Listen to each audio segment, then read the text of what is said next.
The house was very small, consisting of a front parlour, never used, a back kitchen, and 2 small bedrooms up a rickety flight of stairs. Penelope soon returned and shepherded the girls out into the dark and freezing cold. Winter held London in its grip. One woke up in darkness and lived in darkness all day, as clouds covered the heavens and thick smoke belched from millions of chimneys. Hoar frost sparkled on the railings and pavements of Cutler's Fields. "Look!" cried Penelope. "Isn't it wonderful? Like diamonds!" But her sisters felt too scared to open their mouths.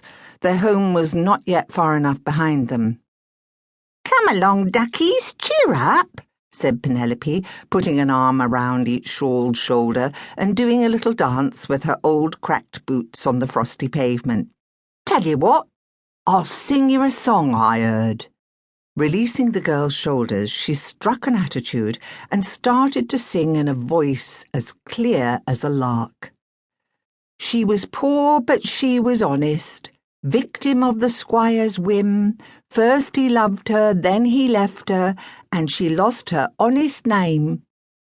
One by one, like wary animals, the neighbours ventured out of their houses into the damp, sour squares of earth that passed for gardens, drawn by Penelope's singing. Her little sisters forgot their fears as they listened to the well-known comic ballad. Oblivious of her small audience, Penelope caroled on for the sheer joy of it. One by one, they joined in until it seemed as if everyone in dreary Cutler's Fields was roaring out the last verse. "It's the same the whole world over. It's the poor what gets the blame. It's the rich that gets the pleasure. Isn't it a bleedin' shame?"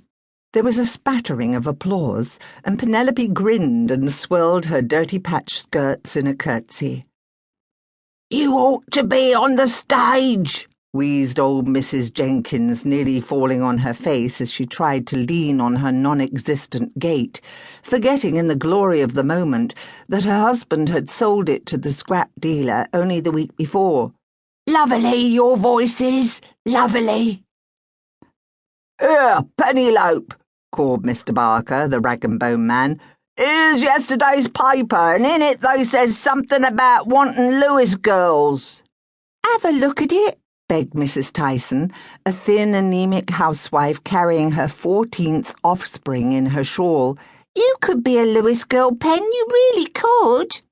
"I'll look at it later," said Penelope, laughing, taking the paper and tucking it under her arm. "I've got to get the girls off to school." Waving to the neighbours, she swung off down the road, keeping up a brisk trot until the parish school loomed up through the black, sooty air. "Run along, ducks," she said, giving Emily and Josie a kiss each. "Now don't you worry. Pa'll be like lambs when you gets home, and me, well, I may have a job, that's what." "Oh," breathed Josie, round eyes. "Are you going on the stage, then?" "Maybe," said Penelope, laughing. "Off with you."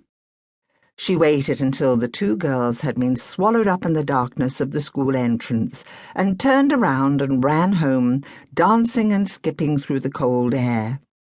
She stopped at the post office, which also served as bakery, sweet shop, haberdasher, and general grocer, and bought a small brown paper bag of coal with the little money she had found in her father's pockets.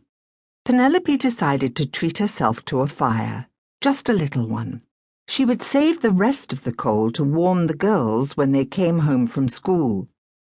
Once the fire was lit and a few stale tea leaves at the bottom of the caddy were coaxed into something resembling a brew, Penelope opened the Morning Bugle that Mr. Barker had given her and turned to the advertisements.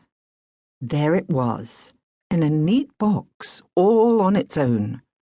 "One Lewis girl wanted. Auditions 11 a.m. Wednesday, January 5th. Lewis's, The Strand." Penelope took a deep breath. A Lewis girl. The Lewis girls were already famous.